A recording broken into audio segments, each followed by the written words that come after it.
नमामि अमित ज्ञान रूपम कृपालम अगमबोधदाता सुबुद्धिनिधि विशालम क्षमाशील धीर गंभीर ज्ञानम धर्मकील दृढ़ धीर समधीर ध्यानम जगत प्राणकारी आधारी उदारम भगत प्राण रूपम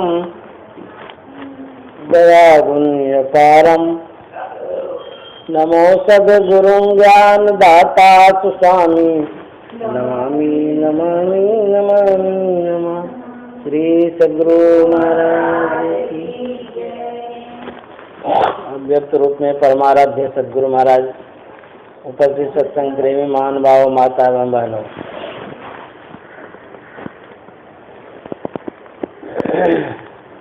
अभी हम लोग राम लक्ष्मण गोहनिषाद माता सीता के सामूहिक चरित्र को पाठ के रूप में देख रहे थे।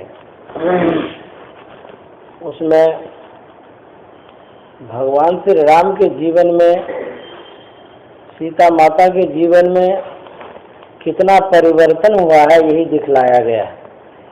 व्यक्ति के जीवन में कितना परिवर्तन होता है, कहाँ तो राजा और कहाँ भिखारी की तरह पत्ते पर शयन करना, कितना परिवर्तन इस दृश्य में दिखता है। भगवान श्री राम कहाँ राज सिंहासन पर स्थापित होने वाले थे, राजा का पद उन्हें दिया जा रहा था और कहाँ जंगल चले गए। कितना जीवन में परिवर्तन होता है, कितना उत्थान और कितना पतन होता है, भगवान श्री राम के जीवन से पता चलता है। जिसको राजमहल में रहना चाहिए वो आज जंगल में, वो भी अव्यवस्थित जगह पर विश्राम कर रहे हैं, जहाँ की व्यवस्था नहीं है। जमीन भी उबड़ खाबड़ है, साफ सुथरी जगह नहीं है, बिछावन भी पत्ते का है, जो कि यह अव्यवस्थित जीवन की पहचान है। कितना घटता है जीवन में। कहते हैं व्यक्ति कभी राजा रहता है, उसमें इतना विघटन होता है कि रंक बन जाता है। कभी व्यक्ति इंद्र रहता है, उसके जीवन में इतना परिवर्तन होता है, जनसाधारण हो जाता है। भगवान श्री राम का जीवन देखिए, कहाँ राजा बनने वाले थे, क्या हो गया। ये परिवर्तन होता है जीवन में, किसी के भी जीवन में परिवर्तन होता है।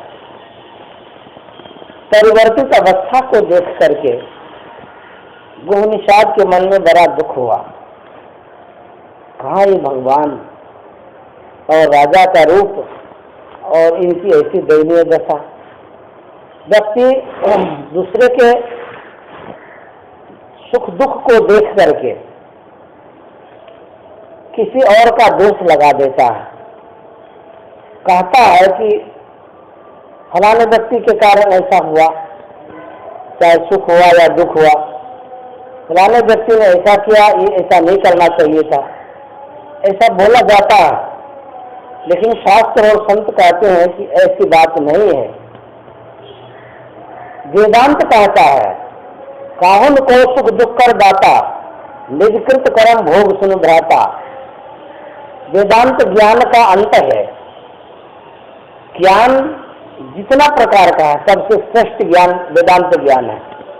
जितने धर्मशास्त्रों में ज्ञान है, और वेदांत की जो बात होती है वो समझ लीजिए वो भगवान की बात होती है। वेद का जो अंत होता है उसको वेदांत कहते हैं। तो वेद सर्वोपरि है, उनका जो निचोड़ है उसको वेदांत कहते हैं, उनका जो सार है उसको वेदांत ज्ञान कहते हैं।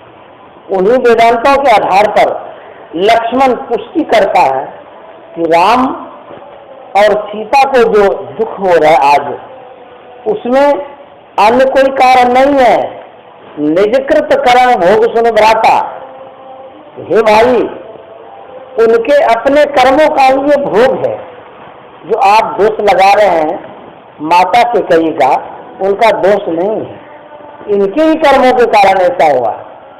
और यह जो कुछ देख रहे हैं चाहे कुटुंब है, परिवार है, सगे है, संबंधी है, सहयोगी है, जो कुछ भी है, तो कहते हैं कि यह सब क्या है?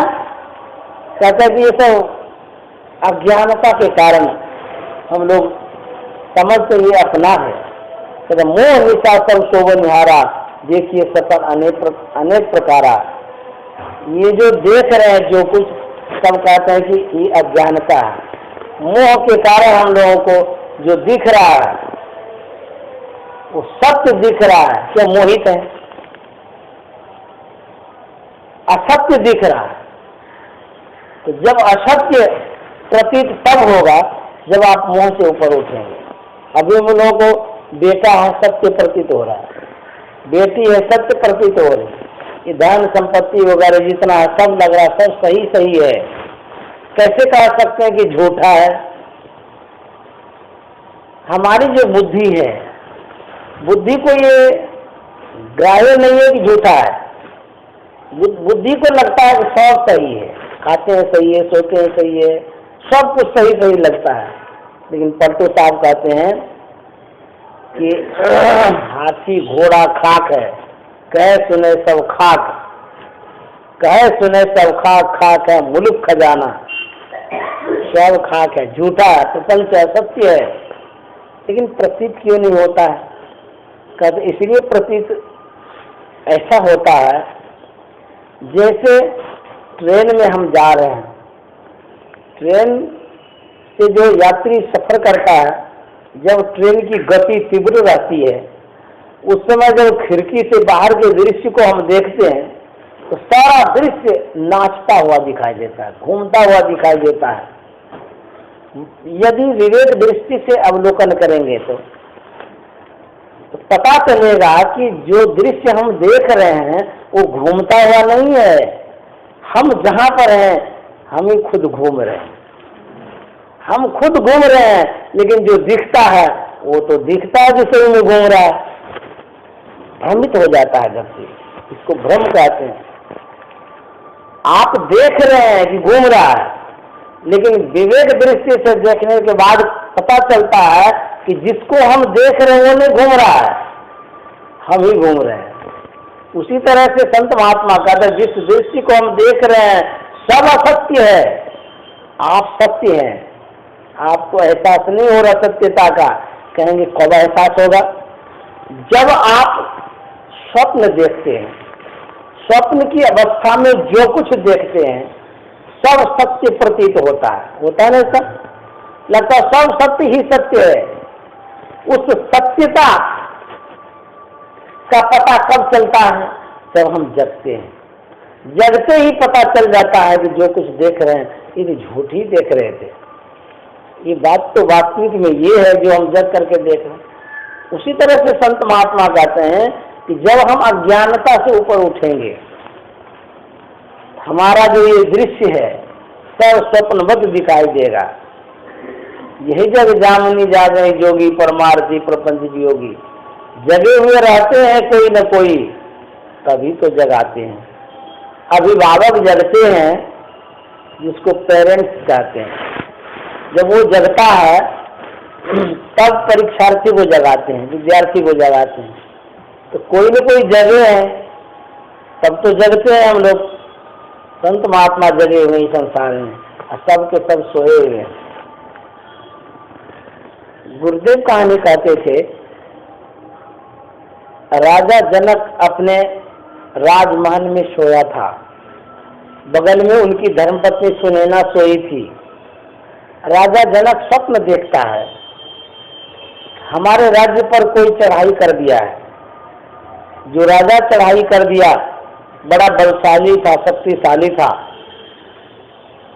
राजा जनक हार जाता है, परतंत्र हो जाता है, दूसरे के अधिकार में चला जाता है राजा जनक।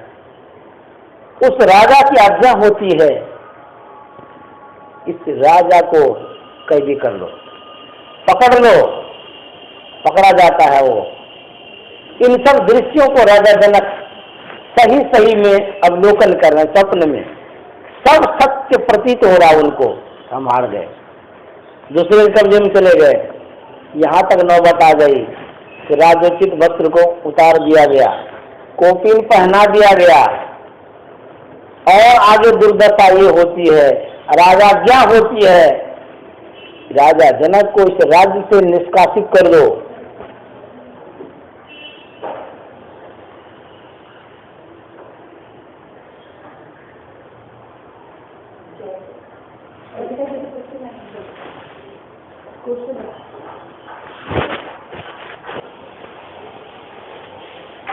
राजा जनक को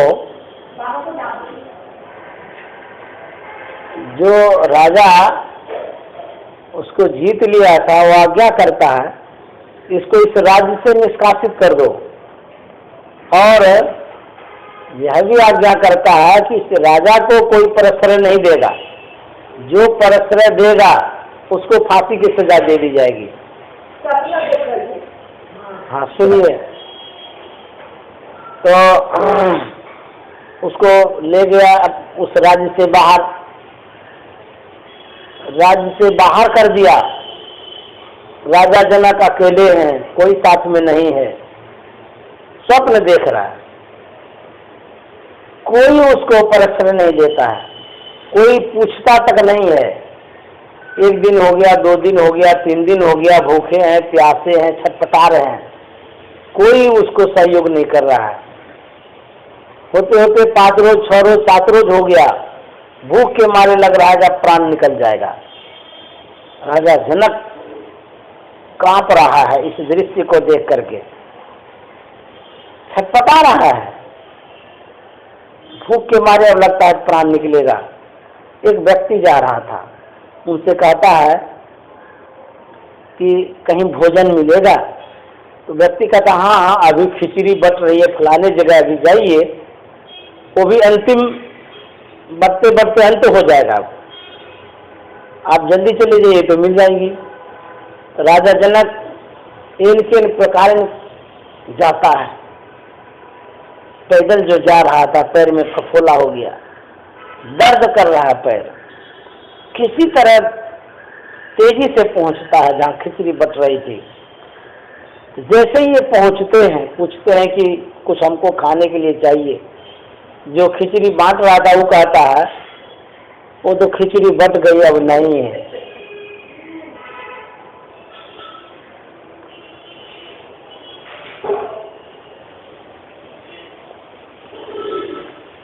यह बात सुनकर के राजा जनक और घबरा गया, अरे 7 रोज के भूखे हम हैं, खिचड़ी भी नसीब नहीं है, अब प्राण कैसे बचेगा। गिड़गिड़ाने लगा कि खुरचन भी दे दीजिए। वो कहता कि खुरचन भी नहीं है, सब बांट दिए हैं। बोले कि नहीं नहीं, जली हुई भी खुरचन होगी तो दे दीजिए, हम मर जाएंगे नहीं तो बिना खाए, कुछ भी दे दीजिए, आप प्रयास करिए। तो जो बांट रहा था वो गया खोजने के लिए, पिंडे में लगी हुई खिचड़ी जली हुई थी, खरच खरच करके इकट्ठा किया, एकदम जली हुई खिचड़ी। कहता पात्र कहाँ, लाइए। राजा जनक कहता पात्र नहीं है मेरे पास, ये कोवे में ही दे दीजिए। ऐसा कोवा करता है, ऊपर से वो खिचड़ी जली हुई वो डालता है, जैसे डाला इतनी जोर से भूख लगी थी, चट से चाहे मुंह में लगाना, तो जैसे मुंह में सपाता है, मुंह में लेता भी नहीं, चील झपट्टा मारता है, मिट्टी में गिरा देता है, मटिया मेट हो गया वो खिचड़ी। राजा जनक की नींद खुल गई। नींद जब खुलती है तो आश्चर्यचकित होता है, देखने लगा ये तो राजमहल है, ये तो मेरी धर्म पत्नी सुनैना बगल में सोई हुई है, अभी तो रात्रि है, ये क्या हम देख रहे थे, ऐसा क्यों हुआ? अरे हम तो राजा है ही हैं, हम पराजित कहाँ हुए हैं, और हमको भूख भी कहाँ लगी है, कोई निष्कासित कहाँ किया है, सब कुछ तो ठीक ही है।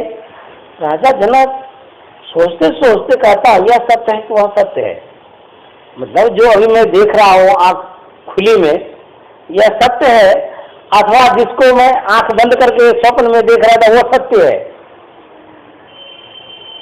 बरबराने लगा, यह सत्य है कि वह सत्य है, यह सत्य है कि वह सत्य है। आवाज मुंह से निकली, सुनैना की नींद खुली, सुने ना, देखती है राजा जनक को तो आश्चर्य होकर के कहीं कहीं देख रहे हैं और मुंह से बोल रहे यह सत्य है कि वह सत्य है। सुनैना कहती है कि आप क्या बोल रहे हैं? राजा जनक कहते हैं यह सत्य है या वह सत्य है। सुनैना को क्या पता कि क्या सत्य है किसी को क्या पता चलेगा यह सत्य है? हम ही कहेंगे यह सत्य है कि वह सत्य है, कैसे कहिएगा कौन सत्य है? अब क्या कह रहे हैं नहीं कह रहे सुनैना समझी नहीं। सुनैना के मन में हो गया कि राजा जनक को हवा लग गई। लोग तब सोच लेते हैं भूत पिशाच लग जाता है। सवेरा हुआ, जितने दरबार के सहयोगी थे सबों से यह संवाद किया गया कि सुनैना कहती है कि राजा जनक को क्या हो गया। वो कहता यह सत्य है कि वह सत्य है। उस राज दरबार में बड़े बड़े पंडित थे, ज्ञानी थे, विद्वत जन थे, ज्योतिष भी थे, सबों से यह बात कहा गया कि राजा जनक क्या बोल रहे हैं। किसी के पल्ले में नहीं बात आई, कोई समझ ही नहीं पाया कि क्या कह रहे हैं। सब कोई कहता है कि हो सकता है कोई न कोई हवा पानी लग गया हो, भूत पिशाच लग गया हो। राजा जनक इस तरह कर यह सत्य है कि वह सत्य। राजा जनक का कोई इलाज नहीं कर पाया। जितने राज दरबार के थे, ज्ञानी, पंडित, ज्योतिष, वैद्य, कोई उसको ठीक नहीं कर पाए। राजा जनक कहता है कि जो मेरे प्रश्नों का उत्तर दे देगा उसे मैं गुरु बना लूंगा। राजा जनक विदेह थे, साधारण आदमी थोड़े थे। राजा जनक के गुरु होना कितनी प्रतिष्ठा होगी समझिए तो। कितने बड़े आदमी का गुरु हो जाना। सबके सब राज दरबार उस राज्य के जितने थे सब आए। सबों को एक ही प्रश्न कहा गया कि यह सत्य है कि वह सत्य है। किसी ने उत्तर नहीं दिया। राजा जनक सोच लिए कि मेरे राज्य में कोई ऐसे ब्रह्मज्ञानी ज्ञानी नहीं है जो मेरे प्रश्नों का उत्तर दे सकता है। अतः मैं अन्य किसी राज्य से गुरु को खोज लूंगा। ऐलान करवा दिया कि जो मेरे प्रश्नों का उत्तर देगा मैं उसी का गुरु बन जाऊंगा, शिष्य बन जाऊंगा, उसी को गुरु बना लूंगा। सबके सब आए, किसी से कुछ नहीं हुआ। अंततः राजा जनक रथ पर सवार होता है और सारथी को लेकर के गुरु की खोज में प्रस्थान करता है। यह बात राजा जनक की बहुत दूर दूर तक चली गई। बिहार में भागलपुर के अंतर्गत कहल गांव है, वहां पर गंगा जी में 3 पहाड़ है। अभी भी तीनों पहाड़ पानी में है, उस पर आदमी भी रहता है, मंदिर भी है, हम भी गए वहां पर। तो जो बीच वाला पहाड़ है उस पर हम गए थे और वहीं पर कोहल ऋषि की कुटिया थी, गुफा भी है वहां पर, संत मत के साधु भी वहां रहते हैं। हम बहुत ऊंचे चोटी तक गए थे, बड़ा कठिन चढ़ना है वहां। उस पहाड़ पर कोहल ऋषि रहते थे। कोहल ऋषि का सुपुत्र अष्टावक्र मुनि हुआ। अष्टावक्र मुनि 8 अंग से टेढ़े मेढ़े लेकिन ब्रह्म ज्ञानी थे। इतने बड़े ज्ञानी, उनकी कहानी जब वो पेट में थे तो उनके पिताजी वेद पढ़ रहे थे। ऋचाओं में त्रुटि हो गई पढ़ने में, तो पेट से ही वो हुंकारी बढ़ता है, ये गलत है। कोहल ऋषि को बड़ा आश्चर्य हुआ। अपनी धर्मपत्नी से वो पूछते हैं कि आवाज कहाँ से आई। बोले कि आपके पेट में जो आपका पुत्र है वही आपको कुछ कह रहा है, गलती हो गई है। तो नजरअंदाज कर दिए, चलो कोई बात नहीं। दोबारा फिर पढ़ दिए वेद को, गलत। फिर पेट से कहता ये गलत है। कोहल ऋषि आवेश में आकर के 1 लात मारे पेटे में, अपने धर्मपत्नी के पेट में ही 1 लात मार दिए कस के। तो नन्ना मुन्ना कोमल बच्चा था, 8 अंग से टेढ़ा हो गया। ऐसा जो मारा ना, आठों अंग से वो टेढ़ा हो गया बेचारा। जन्म तो हुआ लेकिन आठों अंग से टेढ़ा निकला। लेकिन पेट में जो वेद सुना था, इतने बड़े ज्ञानी निकले हो। पेट में भी पढ़ाई होती है, हाँ, लेकिन आजकल की जो महिलाएं होती हैं पेट में तो बच्चे को पढ़ाती है लेकिन टीवी देख के, वहाँ लड़ाई हो रही है, मारपीट हो रहा है, खून खराबा हो रहा है, प्यार की बात हो रहा है, जो जो कहानी हो रही है सो सब देखती है, सुनती है, वही बच्चे पर प्रभाव पड़ता है। लेकिन पहले के आदमी पूजा पाठ करते थे, धर्म कर्म करते थे, रामायण है, वेद है, ये सब सुनाते थे। आज वो सब नहीं है। आज तो बस टीवी में जो देख लिया वही काफी है। इसीलिए गड़बड़ गड़बड़ बच्चा होता है। पेट में शिक्षा मिलती थी, एक कहानी नहीं है, बहुतों कहानी है। अभिमन्यु को भी पेट में शिक्षा मिली थी। ये भारत की ही बात है, कोई विदेश की बात। सुखदेव मुनि पेट में ज्ञान प्राप्त किए थे। ऐसे ऐसे अद्भुत बच्चा हुए, बहुत हुए हैं, याद नहीं है जो कह सकते हैं, बहुत ऐसा हुआ है। आज भी ऐसा हो सकता है, होता होगा, हमको पता नहीं है, लेकिन करेंगे तो जरूर होगा। आपका भी बच्चा वैसा हो सकता है जो वैसा करना चाहेंगे। तो हाँ, देखिए पेट में ही वो पढ़ाती रहती थी, सुनाती रहती, बहुत ऐसे हैं। तो अष्टावक्र मुनि को पता चला कि राजा जनक गुरु की खोज में निकले हैं और उनकी जो जिज्ञासा है यह सत्य है कि वह सत्य है, इनको पता चला। तो ये भी अपने धीरे धीरे कदम से आगे बढ़े राजा जनक के राज दरबार तरफ। राजा जनक रथ पर सवार होकर के आ रहे थे। तो रथ तो बीच सड़क होकर के जाते, कोई भी गाड़ी है सड़क होकर के जाएंगे, बीच होकर के। अष्टावक्र मुनि उसी सड़क होकर के आ रहे थे राजा जनक के पास। कुछ दूर ही तो निकले थे, अष्टावक्र मुनि भी पहुंच गए उनके रथ के करीब। रथ तेजी से आगे बढ़ रहा था। सारथी आवाज देता है अष्टावक्र मुनि को, ऐ जी, राजा जनक का रथ है ये, आप साइड से आ जाइए, रथ जा रहा है इधर से, जगह दे दीजिए। अष्टावक्र मुनि सुनकर के भी अनसुना कर देते हैं। रथ जो तेजी से जा रहा था, सामने में अष्टावक्र मुनि आ गए तो रथ को स्थिर किया गया, क्योंकि छिप जाएगा ना। एकदम करीब में आ गए, निकट में। सारथी कहता है कि सूझता नहीं है आपको? अरे राजा का रथ है, आप सीधे सीधे आ रहे हैं, आपको जगह देना चाहिए ना, सीधे सीधे आ गए आप। अष्टावक्र मुनि कहता है कि हमको नहीं सूझता है, कि तुमको नहीं सूझता है, कि जो इस रथ पर सवार है उसको नहीं सूझता है। बाप रे, ऐसा सुन करके राजा जनक तो कान खड़ा कर दिए। बोले ऐसा जवाब दिया, ये भी टेढ़ा मेढ़ा आदमी, ये तो साधारण जैसा आदमी है, टेढ़ा बोका है, ये आवाज कैसा दिया? अष्टावक्र मुनि कहता है कि हमको नहीं सोचता है, कि तुमको नहीं सोचता है, यार जो बैठा हुआ है रथ पर उसको नहीं सोचता है। रास्ता किससे मांगा जाता है? अरे जो बूढ़े होते उसको रास्ता दिया जाता है, जो बच्चे होते हैं उसको रास्ता दिया जाता है, जो अपाहिज होता है उसको रास्ता दिया जाता है, उससे रास्ता नहीं मांगा जाता है। इतना भी विवेक नहीं है रथ पर बैठा हुआ जो है।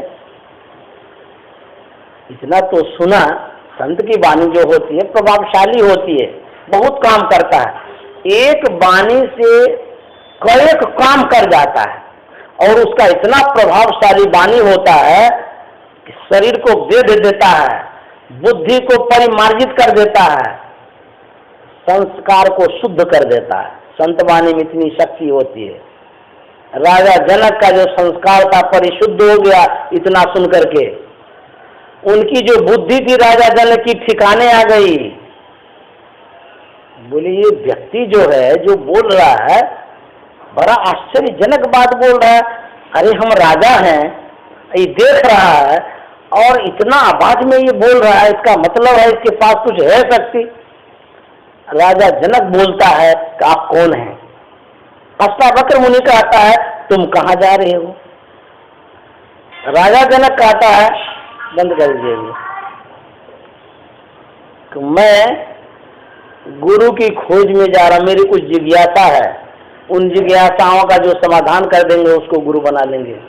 अष्टावक्र मुनि कहता है यदि गुरु रास्ते में मिल जाए तो क्या करेंगे? बोले यदि गुरु रास्ते में मिल जाएंगे तो उनको ससम्मान रथ पर बैठाएंगे, हम पैदल पैदल जाएंगे। बोले उतरो। अष्टावक्र मुनि कहता है उतरो। राजा जनक उतर जाते हैं, अष्टावक्र मुनि रथ पर बैठ जाता है, सारथी को कहता है कि राजमहल की ओर ले चलो रथ। रथ पर सवार होकर के अष्टावक्र मुनि राज दरबार की तरफ आ रहे हैं और पीछे पीछे राजा जनक जी आ रहे हैं। इन झांकियों को देख करके राज दरबार के जितने विद्वान पंडित सब थे, सबको ये प्रतीत हो गया कि राजा जनक वास्तव में पागल हो गया है। कह दिया सबने ये पागल हो गया है। क्यों? अरे हे देखो, 13 बोका आदमी को बिठा दिया रथ पर, कहाँ पे खोज के लाया पता नहीं, और अपने खुद पैदल जा रहे हैं। ये तो महापागल हो गया है। इसीलिए बोलता कि ये सत्य है कि वो असत्य है, देखो कहाँ से खोज के लाया। सब के सब यही सोच लिए। साधारण आदमी जैसा दिख रहा था ना, बाहर से तो साधारण थे अष्टावक्र मुनि, वो भी शरीर से टेढ़ा मेढ़ा। मान लीजिए कोई आदमी यहाँ आ जाए जिसका आंख अंधा हो, नाक कटा हुआ हो, हाथ भी टेढ़ा बोका हो, पैर से भी हुचुक हुचुक के चलता हो, तो आपको नहीं आश्चर्य लगेगा कैसा आदमी आ गया, आपको डर भी लगेगा। इन शरीरों को देख करके, अष्टावक्र मुनि के शरीर को देख करके जितने राज दरबार के विद्वान पंडित थे सब ठाका मार के हंस दिए। होता है ना कोई अद्भुत चीज देखने से हंसी भी आ जाती है, जोर से ठाका मार के हंस दिए। जब उन लोगों का हंसा हुआ हो गया, अष्टावक्र मुनि भी खूब जोर से ठाका मार के हंस दिया। उन लोगों को आश्चर्य लगा, ये क्यों हंस दिए? पूछ बैठे किसी ने कि आप क्यों हंसे? अष्टावक्र मुनि कहते हैं कि पहले आप लोग हंसे हैं, पहले आप बताइए आप क्यों हंसे, तब मैं उत्तर दूंगा। वो लोग कहते हैं कि जीवन में मैंने पहली बार आपके जैसे आदमी को देखा, 8 अंग से टेढ़े मेढ़े, हम तो देखे ही नहीं थे, इसीलिए मुझे हंसी आ गई। अब आप बताइए आप क्यों हंसे? अष्टावक्र मुनि कहता है कि मैं सुन रखा था कि विदेह की नगरी है, विद्वानों की नगरी है, और भी राजा जनक जैसे महापुरुषों की नगरी है, उनका राज दरबार है। सुन रखा था कि राजा जनक के राज दरबार में बड़े बड़े ब्रह्मज्ञानी पंडित वेदज्ञ सब रहते हैं। मुझे हंसी इस बात की आ गई कि जैसे मैं इस राज दरबार में आया तो सबको देख करके हमको यही लगा कि सबके सब यहाँ चमार बैठे हुए हैं। सब कहता करी राम, चमार हम लोगों को कह दिए, ऐसा क्यों कहते हैं आप?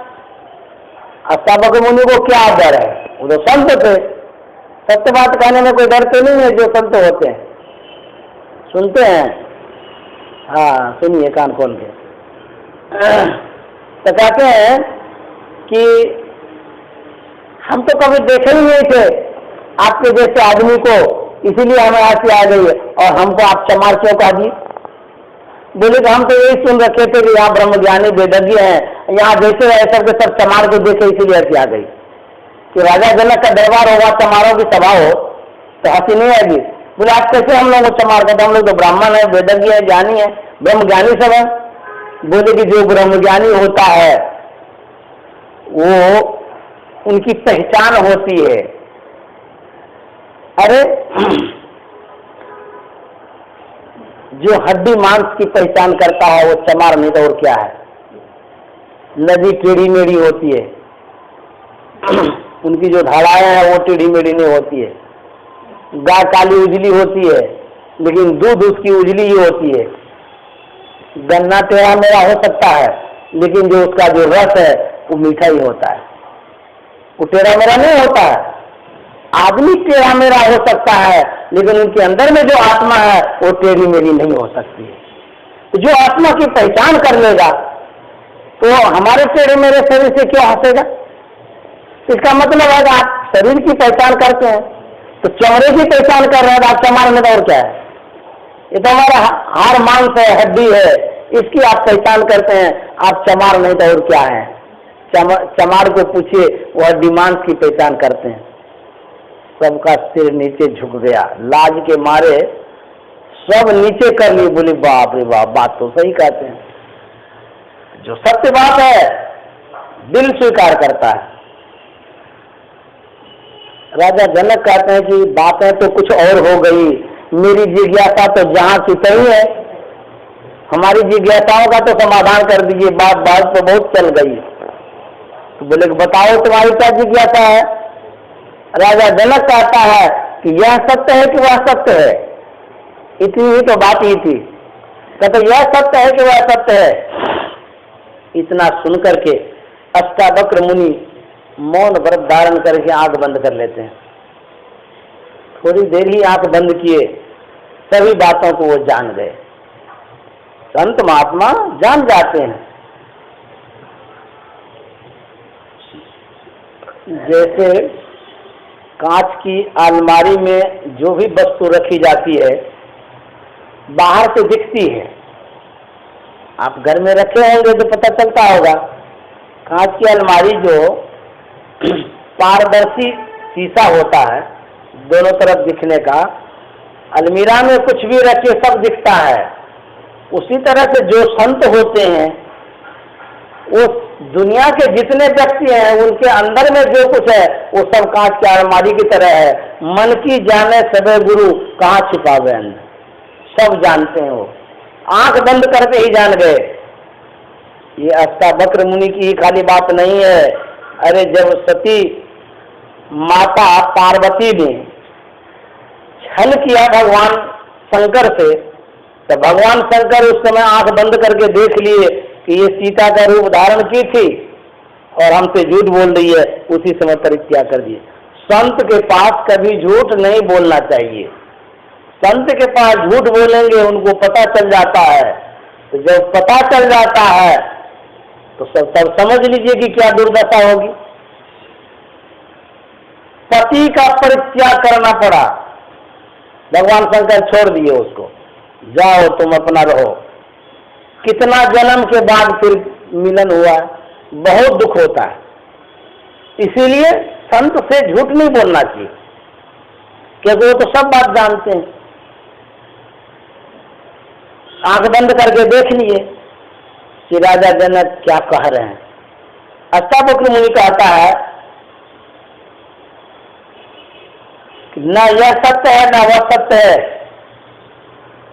केवल तुम सत्य हो। तुम ये बतलाओ, तुम स्वप्न देख रहे थे एक दिन, स्वप्न में देखे कोई राजा चढ़ाई किया, तुम हार गए, तुमको निष्कासित कर दिया, उस राज्य से सुदूर कहीं भेज दिया तुमको। एक दिन 2 दिन 3 दिन हो गया, पैदल जा रहे हो, पैर में फफोला हो गया, चल नहीं पा रहे हो, बहुत कष्ट हो रहा है तुमको, भूखे प्यासे ऐसे जा रहे हैं, बहुत छटपटाहट हो रही थी तुमको, कोई सहयोग करने वाला नहीं था, इतनी भूख लगी थी प्राण जाने वाला था। कोई व्यक्ति मिला, उनसे कहा कहीं कुछ मिलेगा, उन्होंने बताया कि खिचड़ी बट रही है, चले जाइए वहाँ खा लीजिएगा। इनके प्रकार आप किसी तरह वहाँ पहुँचते हैं, खिचड़ी बच चुकी थी, आपने कहा कि मुझे कुछ भी जली हुई खिचड़ी भी दे दीजिए।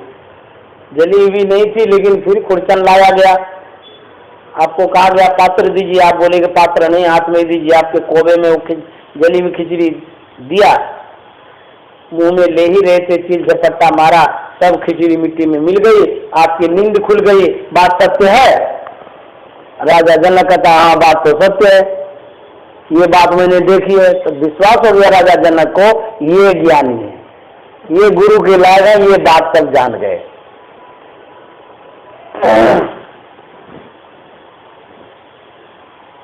गुरुवार लिखा है संशय दूर बहाए संत मत स्थिर करते। गुरु कैसे होते हैं? सारे संशयों को दूर करने वाले, बहा देने वाले, हटा देने वाले, दूर करने वाले, संत मत स्थिर करते। संतों का जो ज्ञान है उसमें व्यक्ति को स्थिर कर देता है, अर्थात दृढ़ता ला देता है, मजबूती ला देता है। गुरु महाराज संतमत की बातों को सीखने के लिए धीरजलाल गुप्त के पास गए। का एक महीने तक लगातार सत्संग करते रहे, दिन में नहीं रात्रि में 10-11 बजे से लेकर के 3 बजे भोर तक। गुरु महाराज ने कहा, मैं संतमत की बातों को सुन करके उसमें इतना दृढ़ हो गया हूं कि संतमत की बातों से मुझे कोई हिला नहीं सकता है। वही गुरु जो पक्के होते हैं वो स्थिर करते हैं सच्चे ज्ञान में, संतमत स्थिर करते। राजा जनक कहते हैं, ये बात सत्य है ना, ये अष्टावक्र मुनि कहते हैं। तो राजा जनक बोलते हैं हाँ सत्य है। तो बोले कि जिस समय तुम स्वप्न देख रहे थे उस समय तुमको सत्य प्रतीत हो रहा था ना सब बात? बोले हाँ सत्य प्रतीत हो रहा था, झूठ कहाँ लगा? यदि झूठा लगता तो फिर तो वो झूठा ही हो जाता। हार गए हम, झूठ सब सत्य लग रहा था, भूखे थे सत्य लग रहा था, पैर में फफोला हो गया था, दर्द भी हो रहा था, ये भी सत्य लग रहा था। खिचड़ी भी मांगने गए थे, सत्य लग रहा था, जली हुई खिचड़ी भी दिया गया, सब सत्य लग रहा था। लेकिन जब तुम जग गए तो बोले जब हम जग गए तो सब लगा कि वो तो झूठे था, वो तो सब झूठ था। जग गए तो घर मकान दुकान राजमहल सब कुछ है ही है। तो बोले कि जिस समय तुम स्वप्न देख रहे थे उस समय तुम्हारा राजपाट पत्नी परिवार सब झूठा था ना?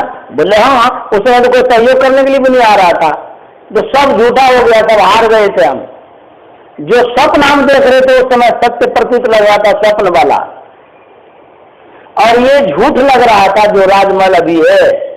और जैसे ही हम जग गए तो जगते ही जो राजमहल वगैरह सब प्रतीत लगने लगा, और जो स्वप्न देख रहे थे वो तो सब झूठा ही था, वास्तव में झूठा था। पैर में कुछ हुआ ही नहीं था, हमको कोई दर्द भी नहीं हो रहा था, हारे भी नहीं थे हम। तो स्वप्न जब देख रहे थे तब राजमहल जागृत का सब कुछ झूठा लग रहा था, और जब जग गए तो स्वप्न की सारी बातें झूठी लग रही थी। तो बोले कि ना यह सत्य है, स्वप्न के जगह यह सत्य नहीं है जागृत वाला, ना यह सत्य है न स्वप्न वाला सत्य है। और जानते क्या सत्य है? स्वप्न तुम ही देख रहे थे। बोले हाँ हम तो देख ही रहे थे, सुख दुख तुम्ही को हो रहा था। बोले हाँ, और अभी भी तुम जगे हुए हो तो तुम्ही को ये सत्य प्रतीत हो रहा है ना कि वो झूठा था। बोले हाँ, ना यह सत्य है ना वह सत्य है, तुम सत्य हो। तो कब? हाँ आत्मा, तुम सत्य हो, सब झूठा है। तो कब प्रतीत हुआ? जब जगे। जब तक जगे नहीं थे तब तक असत्य लग रहा था, सत्य लग रहा था। जब तक जगे नहीं थे सोए में, जैसे जग गए तब सत्य प्रतीत होने लगा। उसी तरह से संत महात्मा कहते हैं हम लोगों को जगना चाहिए। कहेंगे हम लोग तो जगे हुए हैं, फिर क्या जगेंगे? कहते ये जो जगना है मोह निशा सब शोभनिहारा। लक्ष्मण गो निषाद से कहता है गो निषाद ये सब मोह है, अज्ञानता है, भ्रम है। कहते हैं जो कह रहा है वो भी मोह में है, जो कहा जा रहा है सब वो भी मोह में है, जो सुन रहा है सब मोह में है, सब अज्ञानता में है। कहना सुनना सुनाना सब। जब तक हम उठेंगे नहीं तब तक किसी वस्तु को नहीं देख पाएंगे। जब उठेंगे तब तो देखेंगे, आंख खुलेगी तो जैसे देखेंगे तो जैसा दिखेगा तब कहेंगे हाँ ये सही है। उसी तरह संत महात्मा कहते हैं हम लोग को उठना चाहिए। अभी तक सोए हुए ही हैं, कहेंगे सोए तो नहीं है, हम तो जगे हैं। तो वो जो जगे हैं संत महात्मा कहते हैं ये जो जगना है ये स्वप्न बस है, ये झूठा है। कहेंगे सत्य लग रहा है, लगता सत्य है लेकिन क्या सत्य है बताइए? तो घर सत्य है, कहेंगे हाँ सत्य तो है। तो जब ये सत्य है तो सत्य की क्या परिभाषा है? तो कहते हैं सत्य की परिभाषा है जो त्रैकाल अबाधित हो, जिसमें विघटन नहीं होता हो, जो सदा एक रस रहे, जो न घटता है, न बढ़ता है, न टूटता है, न जुटता है। क्या ऐसा घर है? कहेंगे नहीं। कपड़ा मकान ये भी नहीं। हमें भी घटबढ़ होता है, हम भी बढ़ते बढ़ते बढ़ गए, अब घटते घटते घट जाएंगे, तो हम भी कहाँ सकते हैं? तो कहते जो सत्य है त्रैकाल आबादित है, वो तीनों काल में एक रस रहने वाला जो पदार्थ है वही सत्य है, और वही जीवात्मा है, वही परमात्मा है। कहते हैं ये जो सत्य है उसी को पहचान कर लीजिए, सबकी पहचान हो जाएगी। जब तक उठेंगे नहीं तब तक पहचान नहीं होगी। और ये जो असत्य है, जो भ्रम है, इसमें जब तक रहेंगे तब तक क्या होगा? इसमें रहने से होगा क्या? तुलसीदास जी महाराज ने लिखा है, जगति असत्य देत दुख अहई। असत्य तो है लेकिन दुख दे देता है। क्या दुख देता है? एक युवक था, विवाह करके सपत्नी के घर लौट रहा था, ट्रेन से आ रहा था घर, स्टेशन आया,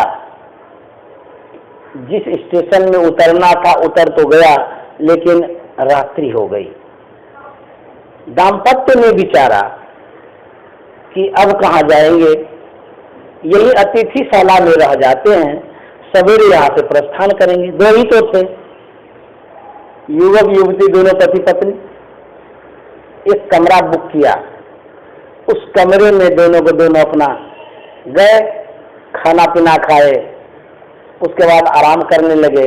बहुत से यात्री और थे वहां पर, दोनों में हाथ प्रयास होने लगा, बातचीत होने लगी। नव विवाहिता दोनों दंपत्ति अपने में कुछ से कुछ बात कर रहे हैं। बातों में बहुत बातें हो जाती हैं, कुछ भी बात कर लेते हैं कोई भी। तो बात होते होते एक बात ये आ गई, लड़का कहता है हम लोगों को संतानोत्पत्ति जब होगी, पुत्र रत्न की जब प्राप्ति होगी, तो उसको पढ़ा करके वकील बनाएंगे। अब बुझिए, शादी करके आए हैं, घर भी नहीं पहुंचे हैं, अतिथि गृह में हैं, होटल में ठहरे हुए हैं और कह रहे हैं कि जब पुत्र की प्राप्ति होगी तो पढ़ा लिखा करके वकील बनाएंगे। लड़की भी कम नहीं, वो कहती है नहीं नहीं, लड़के को पढ़ा करके हम उसको डॉक्टर बना देंगे। लड़का कहता नहीं नहीं, डॉक्टर बनाना ठीक नहीं है, डॉक्टर में तो सीमित आमदनी है, वकील में तो असीमित है। अरे जितना घूस ले लेगा कि तुरंत अमीर बन जाएंगे। तो लड़की कहती नहीं नहीं, वकील की जो प्रतिष्ठा होती है उतनी अच्छी नहीं होती है डॉक्टर की अपेक्षा, इसीलिए डॉक्टर बनाना चाहता। कम पैसा मिले ठीक है, लेकिन प्रतिष्ठा होती है समाज में। लड़का कहता नहीं नहीं, हम नहीं मानते इस बात को, हम तो पढ़ा करके वकील ही बनाएंगे। लड़की कहती है हमको भी तो कुछ अधिकार है, अरे हम पढ़ा करके डॉक्टर बनाएंगे। किसी संतान पर दोनों का अधिकार होना चाहिए ना, पत्नी का भी पति का भी। तो जब 50-50 अधिकार है तो हम भी क्यों नहीं पढ़ा करके डॉक्टर बनाएंगे? बोले नहीं, मेरी बात माननी पड़ेगी, नर प्रधान देश है। अब वो नहीं रहा, अब तो सब नारी के पीछे लग गए पूरा अधिकार दिलाने के लिए, महिलाओं को पूर्ण अधिकार हो। लेकिन ये भी होना चाहिए, अधिकार हो अच्छी बात है, लेकिन उस अधिकार का सदुपयोग भी होना चाहिए। यदि सदुपयोग नहीं होगा तो इतनी विघटनाएं होगी, इतना विघटन होगा स्वतंत्रता में। कोई लड़की स्वतंत्र रहे, उच्छृंखल हो सकती है, होती है ऐसे, उसको कुछ मत कहिए, बाजार जाने दीजिए, जहाँ जाती है सो करने दीजिए। सुनिए, कमरा में खाए नाखून काट रहे हैं, उसको अच्छा नहीं लगता तो क्या करेगा? फालतू समय है। बाहर बालकनी में कटी में मुंह से काहे काट रहे हैं? मतलब अभी आपको नाखून काटने का समय? आवाज आ रहा खट खट खट खट।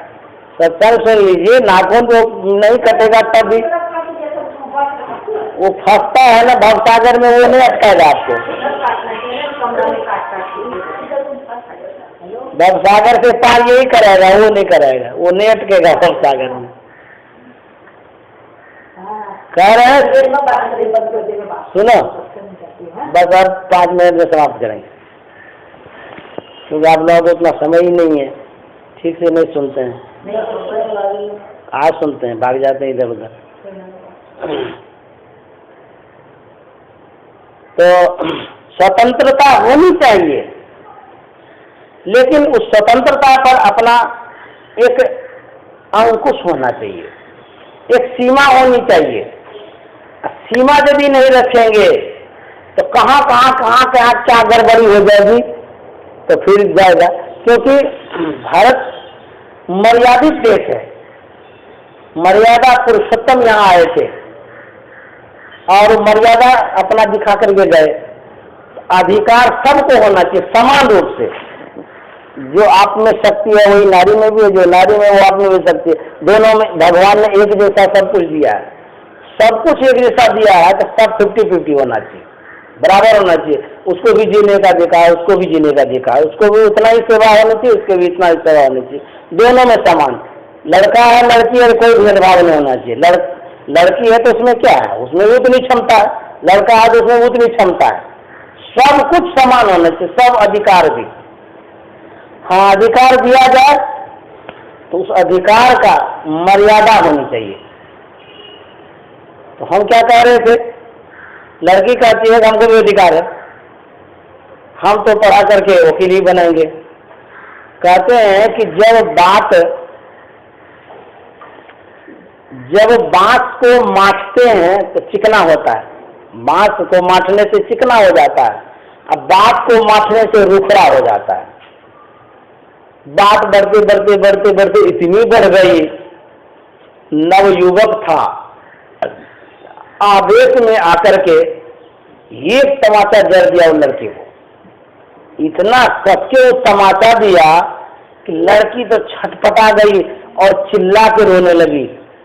इतना जोर जोर से चिल्लाई, आसपास में जो यात्री थे सब दौड़ करके आ गए उसके कमरे पर। बोले अरे क्या हो गया, क्या हो गया, क्या हो गया? अभी तो आप लोग कितना अच्छा से हंस प्रयास कर रहे थे, बातचीत कर रहे थे, और एक क्षण में क्या हो गया, महाभारत शुरू हो गया। लोगों ने पूछा कि आप लोग लड़ क्यों गए? लड़का ने जवाब दिया, इसको हम कहते हैं लड़के को पढ़ा करके वकील बनाएंगे, ये जिद्दी बहुत है, मानती नहीं बात को, इसीलिए हम एक तमाचा इसको जड़ दिए। लड़की को पूछा क्या बात है जी? बोले कि हम कहते हैं कि लड़का को पढ़ा करके वकील बनाएंगे, ये हमारी बात नहीं रखते हैं। ये गुस्सा में आकर के हमको एक तमाचा जड़ दिया, हमको बहुत दर्द भी हो रहा। बोले आप लोग इस तरह से क्यों करते हैं, परदेश में हैं, घर भी नहीं पहुंचे हैं, अरे इस तरह से लड़ाई झगड़ा करना ठीक नहीं है। लड़के लड़की का जमाना है, लड़का क्या पढ़ना चाहता है उसको पूछ लीजिए, जो पढ़ेगा वही पढ़ा दीजिए। वकीली पढ़ना चाहता है वही पढ़ा दीजिए, डॉक्टरी पढ़ना चाहता है डॉक्टरी पढ़ा दीजिए। आप लोग झगड़ा क्यों करते हैं? जो पढ़ने वाला विद्यार्थी है उसका भी तो मन होना चाहिए, उसको पूछ लीजिए क्या पढ़ना चाहता है, निर्णय हो जाएगा। तो कहता है अभी तो शादी करके हुए थे, अभी हुआ कहा लड़का लड़की। लोगों ने कहा अभी शादी करके लड़का लड़की हुआ नहीं है, मार तो खा लिया। कहता जगत या सत्य दे तो दुख है, ये माया का यही काम है। माया ये करती है झूठी, लेकिन मार मार के छोड़ती है, वो मारती रहती है। जो माया सब जगह नचावा, नाच नचे युग सहित समाजा। कहते जो माया सारे संसार को नचाती है, और सो प्रभु भ्रु विलास खगराजा, नाच नटी युग सहित समाजा। गोस्वामी तुलसीदास महाराज कहते हैं वह माया नटिन की तरह नाचती है, नर्तकी की तरह नाचती है। कहां पर? प्रभु के भों के इशारे, प्रभु के सामने वो नटिन हो जाती है, और यदि उससे दूर रहती है तो संसार के लोगों को नचाती रहती है। यही काम है उस माया का। तो कहते हैं कि यदि आप माया से छूटना चाहते हैं तो जो मायापति हैं उनका भजन करिए, तब माया से छूटेंगे, और नहीं तो नहीं छूट सकते हैं। तो उनका भजन कैसे करेंगे? बहुत लोग ताली बजा बजा करके राम राम कृष्ण कृष्ण कहते हैं, बहुत राम धुनी भी करते हैं, बहुत आदमी मंत्र जप करते रहते हैं। तो क्या यही भजन है? कहता यह भजन तो नहीं है, लेकिन भजन की जो प्रक्रिया है उन प्रक्रियाओं में ये भी है। मुंह से उच्चारण करना भगवान का ये भी भजन है, ताली बजा करके गाना ये भी भजन है, राम धुनी करना ये भी भजन है। लेकिन भजन, जिस भजन से मुक्ति मिलेगी, मोक्ष मिलेगा, वो ये भजन नहीं है। तो कहता तब क्या भजन है? तो कहता यदि भगवान का भजन करना चाहते हैं, राम राम करना चाहते हैं, तो जो राम कह रहे हैं करने के लिए वो करेंगे, तब असली भजन है। तो राम क्या कहते हैं? राम कह रहे हैं भगवान श्री राम, जो परलोक यहाँ सुख चाहूं, सुन मम बचन हृदय दृढ़ गाऊं, सुलभ सुखद मार्ग यह भाई, भगति मोर पुराण श्रुति गाए। भगवान श्री राम कह रहे हैं कि यदि परलोक और इस लोक में सुख चाहते हैं, आनंद चाहते हैं, तो मेरे वचनों को सुनकर के दृढ़ता के साथ धारण करो, और जो मेरी भक्ति है उस भक्ति को करो।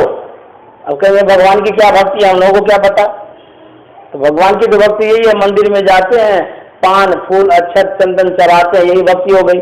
बोलते नहीं, यही भक्ति नहीं है, भगवान श्री राम जो कहते हैं वो भक्ति है। तो भगवान श्री राम क्या कहते हैं? यदि रामचरित मानस को हम लोग पढ़ते हैं तो उसमें नवधा भक्ति का प्रसंग आता है। वो नवधा भक्ति के प्रसंग में भगवान श्री राम भक्ति के विषय में माता सबरी से बतलाते हैं, प्रथम भगति संतन कर संगा, दूसरी रति मम कथा प्रसंगा। यदि मेरी भक्ति करना चाहते हो कोई भी, तो सबसे पहले संतों का संग करो, तो वहीं से मेरी भक्ति प्रारंभ हो जाती है। भगवान श्री राम कह रहे हैं कि मेरी भक्ति संतों के संग से प्रारंभ होती है। अब क्या करना चाहिए? तो कहता संतों का संग करना चाहिए। एक ही बार नहीं कहे, दूसरी बार भी कहे, तातम समोहि मोहि जग देखा, मोते अधिक संत करे लेखा। भगवान श्री राम कहते हैं सातवीं भक्ति में मुझसे भी अधिक संत को मानना। ये तो रामायण की बात हो गई। वेद का सार उपनिषद है। उपनिषद क्या कहती है? उपनिषद में भगवान श्री राम का उपदेश है। किस उपनिषद में है? एक उपनिषद है जिसका नाम है मुक्तिकोपनिषद। मुक्तिकोपनिषद जब पढ़ेंगे उसमें भगवान श्री राम का उपदेश है। किसके लिए? संत हनुमान के लिए। हनुमान को उपदेश कर रहे हैं। क्या कह रहे हैं? क्या आदेश दे रहे हैं? कहता बहुशास्त्र कथा कंठारो मंथन वृतम अन्वेष्टव्यम प्रत्यन मारुति ज्योतिरांतरम। हे हनुमान, बहुत से शास्त्रों की कथाओं को मथने से क्या फल, अंतर की ज्योति की खोज करो।